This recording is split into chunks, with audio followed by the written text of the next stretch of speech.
आप में से कितने लोग हैं जो बहुत एक्साइटेड हैं आज के सेशन को लेकर के? तो अब मैं जैसे ही आपको नाम बताऊंगा उनका, जो हमारे आज के गेस्ट हैं, तो आपका जो एक्साइटमेंट लेवल है वो और बढ़ जाएगा। ये बताने से पहले कि गेस्ट कौन है, मैं आपको थोड़ा सा बताता हूं YouTube के बारे में। YouTube में क्या है कि पूरे वर्ल्ड की अगर बात करी जाए तो करोड़ों चैनल्स हैं जो अलग अलग जॉनर्स में हैं, अलग अलग कैटेगरीज में हैं। उसमें से दो बड़ी कैटेगरीज हैं, मोटिवेशन और एजुकेशन। पूरे वर्ल्ड में जो वर्ल्ड का नंबर 1 मोटिवेशन चैनल है वो मेरा है, और जो वर्ल्ड का नंबर 1 एजुकेशन चैनल है किसी इंडिपेंडेंट क्रिएटर का, वो उनका है, जो कि हमारे गेस्ट हैं। उनके 17 मिलियन से ज्यादा सब्सक्राइबर्स हैं। Please give an energetic and warm welcome to the one and only Khan sir.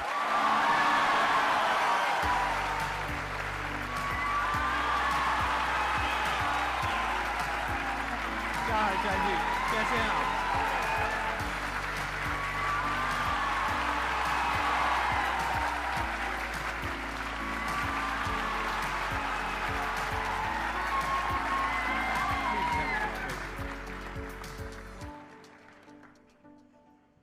इससे पहले कि ऑडियंस आपसे कुछ पूछे या इंटरेक्ट करे, मेरे माइंड में एक क्वेश्चन है आपके लिए जी। जो बच्चे हैं वो आपके इतने दीवाने क्यों हैं, इतने पागल क्यों हैं आपके पीछे? मतलब मेरे कमेंट सेक्शन में भरा पड़ा था, खान सर कब आएंगे, खान सर कब आएंगे। मतलब ऐसा क्या जादू कर दिया आपने बच्चों के ऊपर? ये सवाल हम आपसे भी पूछते हैं, हमारे पे भी इतना कमेंट आया, इतना मेरे तो ऑफिस में लोग चले आए कि सर कब जा रहे हैं। अच्छा। क्योंकि हम लोग का तो एग्जैक्ट है, वही पढ़ाना है। हाँ।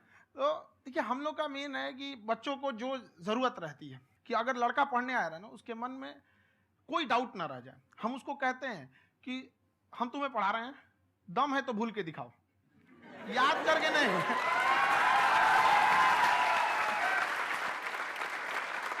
प्लस आप जिस प्राइस पॉइंट पे पढ़ा रहे हैं, आई थिंक वो सबसे कम है, वो बहुत ही कम है। सर, ये जो फीस का कल्चर है, हाँ। ये हमारा इंडियन कल्चर नहीं है।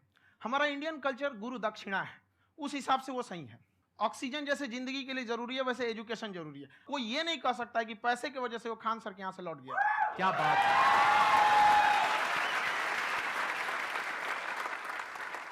मैंने देखा कि आपका ये जो चैनल है कि ये पिछले 3 साल के अंदर अंदर ही ग्रो किया है। हमको जब चैनल शुरू हुआ तो एक दिन में हम 4-5 वीडियो बनाए। एक हमको कुछ आता, आज भी नहीं आता इतना, तो हम देख के कैमरा उमरा तो हम कंफ्यूज हो गए, बाप रे। तो हम एक ही दिन में वीडियो शूट किया, पढ़ाने वाला टॉपिक था। हमको उसके बाद कभी वीडियो नहीं, 6-7 वीडियो एक ही बार शूट कर लिए। और एक जो थे जिनका कैमरा वगैरह था, मेरे पास कैमरे भी नहीं थे उस टाइम, और कैमरा 35,000 का था। तो 6 महीना इसी में लग गया, जो 35,000 इसी में फंस जाएगा। तो उनके कैमरे से शूट किए, उन्होंने कोई चार्ज लिया, उसके बाद हम छोड़ ही दिए। लॉकडाउन लगा, तब हम कहें आप कैसे पढ़ाएंगे? वो तो 1 दिन 2 दिन करते करते अचानक लंबा हो गया। तब हमको याद आया कि ओहो, मेरा एक चैनल भी है वहाँ पे। तो उस समय उस पर लगभग 30,000 सब्सक्राइबर हो चुके थे।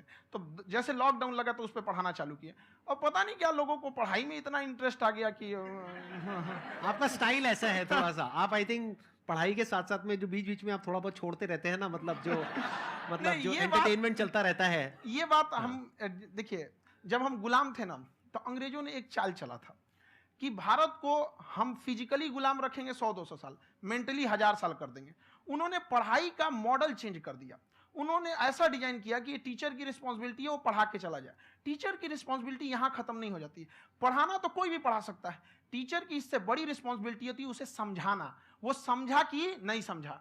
अगर लड़का आपके समझाने के बाद डाउट रह गया तो ये आपकी गलती है। लड़का हमसे पूछता है, सर इतनी भीड़ है आपके पास, तो कहे सर डाउट कैसे पूछेंगे? हम कह रहे यार, तुम्हारा डाउट बचेगा तब ना पूछेगा तुम डाउट यहाँ पर।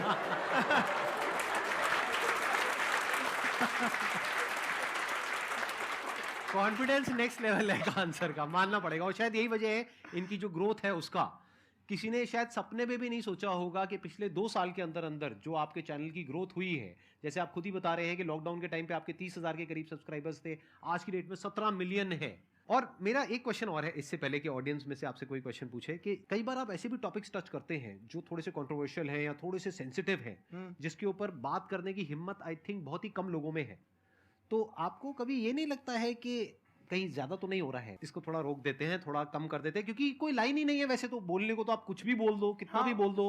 हुई है कंट्रोवर्सी बहुत बार। एक्चुअली बचपन से हमको फौज में जाना था, और फौज वालों के लिए ये सब मायने नहीं रखता। उसको करना है मतलब करना है, तुम सामने कुछ भी रहो, डजंट मैटर।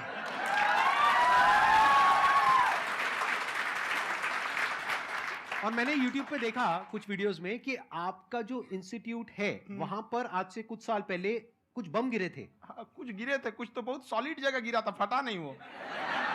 मतलब आपके आसपास। हाँ, बम को भी पता है कि टीचर की इज्जत किया जाता है। क्या बात है, क्या बात है।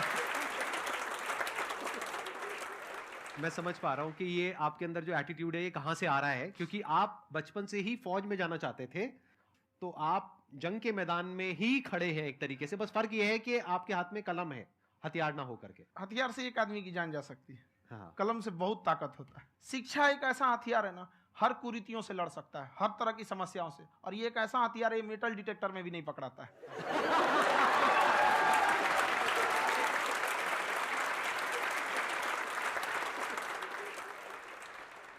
मेरा क्वेश्चन ये है कि अभी प्राइवेट ऑर्गेनाइजेशंस में पीटने का, पनिशमेंट का ये सिस्टम जो है खत्म हो गया है। हम आपके वीडियो में देखे हैं सर कि आप एक बड़ा सा रोल रखे रहते हैं, पुलिस है ना? वाला लाठी है वो, पुलिस वाला लाठी है, और स्टेज पे बुला के बच्चों को उसी से धुनाई शुरू कर देते हैं मस्त एकदम से, है ना? तो सर मतलब कि बच्चे मतलब कि डरते नहीं हैं आपसे, और इस तरीके से कैसे कनेक्टेड हैं आपसे, है ना? और एक और क्वेश्चन सर, यूपीएससी का जो आप अपना बैच स्टार्ट करने वाले हैं, ठीक है, उसके बारे में बताइए सर, क्योंकि मुझे मतलब कुछ इशू करना है सर, ठीक है? और संदीप सर को देख लिए, मेरा तो वैसे ही हो जाना है।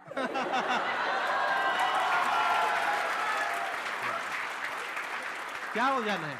मेरा पूरा कंप्लीट करो। I'll be an IAS officer next year because I have seen you, sir. My day is like complete, sir. All the best. Thank you so much, sir. Thank you. पूरा बोला करो। हाँ। Thank you. देखिए, लड़कों को जहां तक पीटने की बात है, जब पढ़ाने की बात आएगी तो उसको हम पूरे बेहतरीन ढंग से पढ़ाएंगे।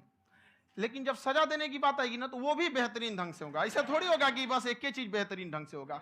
और डर का होना बहुत जरूरी है। ये डर भी अपने आप में एक मोटिवेशन है, क्योंकि जब आपके अंदर एक थोड़ा सा डर रहे ना, तो डर के भागिए मत।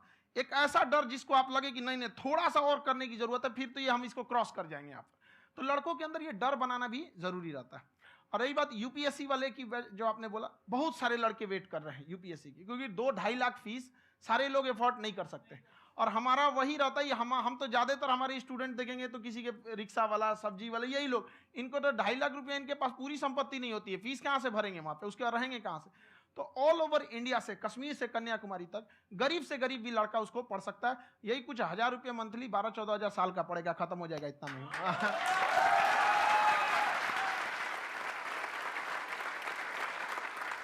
ये जो डंडे वाली बात इन्होंने कही, ये सच है? मतलब आप हाँ, सच में सच एक में। डंडा रखते हो पुलिस का ही है वो। और मारते हो? हाँ, कि मतलब अगर कोई लड़की छेड़ता है या ऐसा कोई भी उल्टा नहीं, पुल्टा काम पढ़ाई करता लिखाई है, कुछ भी गलती करेंगे तो पिटाएंगे वो यहाँ पे, कैमरे पे? ऑन कैमरा जैसा भी रहे, कुछ भी पिटाना तो उनको फिक्स है। एक तो कोई मतलब विधायक जी थे, उनके लड़का को पीट दिए, तो चला है दल बल लेके अपना वहां पे। उसने घर पे नहीं बताया था कि सर ने पीटा है, बस बोल दिया कोचिंग में पीटा है। बाद में पता चला हम पीटे हैं, तो उसके पिताजी मेरे सामने और पीटे।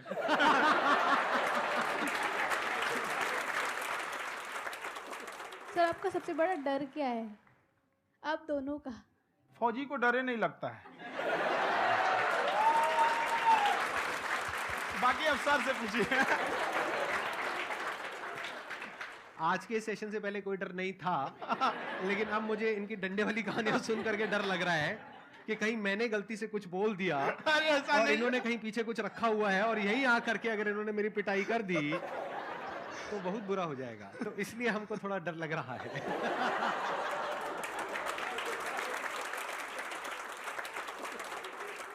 आपकी डेली कितने घंटे क्लासेस होती हैं? 6-7 घंटे।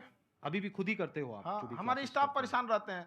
हम 1:30-2 बजे सोते हैं, सुबह 6 बजे उठ जाते हैं, परेशान रहते हैं। यार इतना क्यों करते हो, है ना?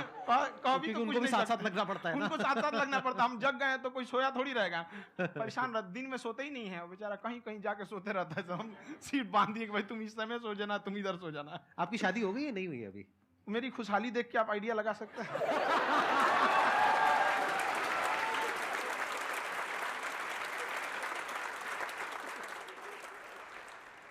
First of all I would like to say sir thank you so much to you and to your team कि आपने मुझे यहाँ आने का मौका दिया।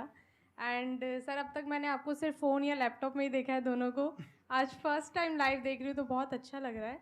तो मेरा क्वेश्चन ये है सर आपसे, जब हम लाइफ में कोई डिसीज़न लेते हैं कि हमें ये पर्टिकुलर चीज़ करनी है और क्योंकि हम डिसीज़न लेते हैं तो हमारी आदत है कि पहले हम 4 लोगों से पूछते हैं कि तू बता तेरी क्या राय है, तू बता तेरी क्या राय है।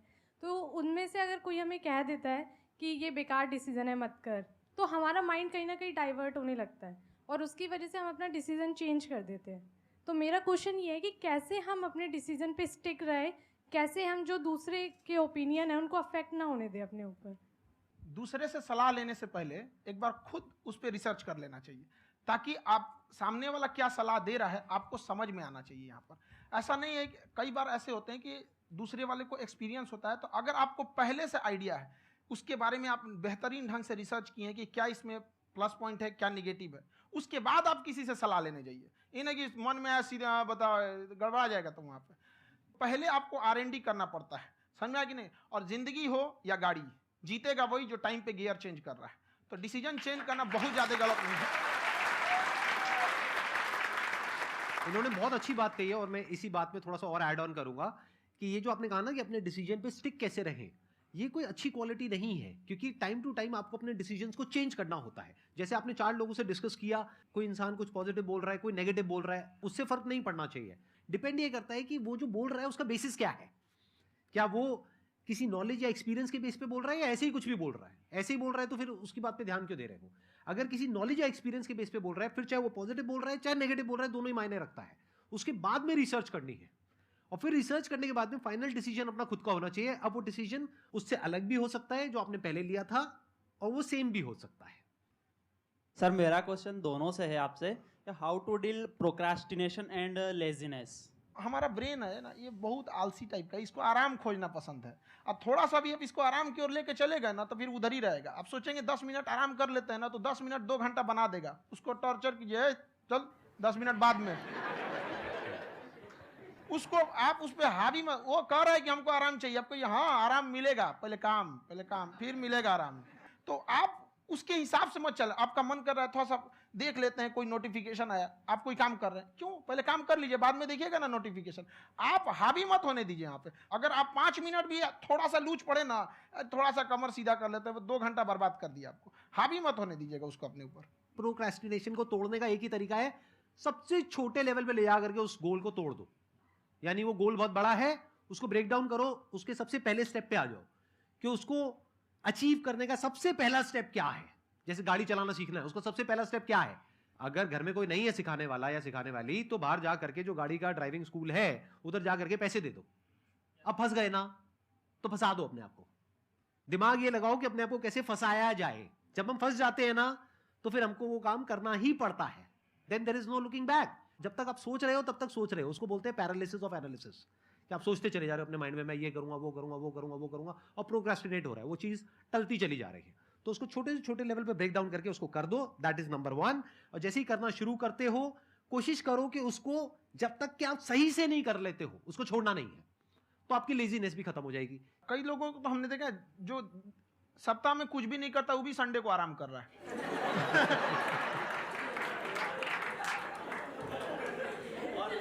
वैसे कहा भी जाता है कि अगर कोई काम आपको करवाना है ना, तो ऐसे किसी इंसान को दो जो बिजी है, हाँ। ऐसे आदमी को मत दो जो खाली है। ये परफेक्ट एग्जाम। किसी को भी आप देखिएगा जिसको आप कहते हैं कि मतलब थोड़ा ठीक ठाक आप समझते हैं कि नहीं ये बहुत आगे निकल, वो एक काम को खत्म करने के बाद कभी आराम नहीं करेगा। एक काम। अस्सलाम वालेकुम, मेरा नाम है शिराज खान और आप देख रहे हैं SKR रिएक्शन। तो आज हम रिएक्शन कर रहे थे संदीप सर की वीडियो पे, वो जो खान साहब मीर वाई खान साहब से मुलाकात हुई थी उनके शो में। तो बड़ी अच्छी वीडियो है, मुझे बहुत पसंद आई। बाकी उनकी बहुत एंटरटेनमेंट वीडियो होती हैं, उनकी बहुत मोटिवेशनल वीडियो होती हैं, तो मुझे देख के बहुत मज़ा आया। आई होप आप लोगों को भी देख के मज़ा आया होगा। तो इसी तरह की वीडियो देखने के लिए, संदीप सर की वीडियो देखने के लिए मेरे चैनल को सब्सक्राइब करें, नीचे दिए गए बेल आइकन को दबा दें ताकि आने वाली नई वीडियो की नोटिफिकेशन सबसे पहले आप तक पहुँच सके। तो मिलते हैं किसी नेक्स्ट वीडियो में, तब तक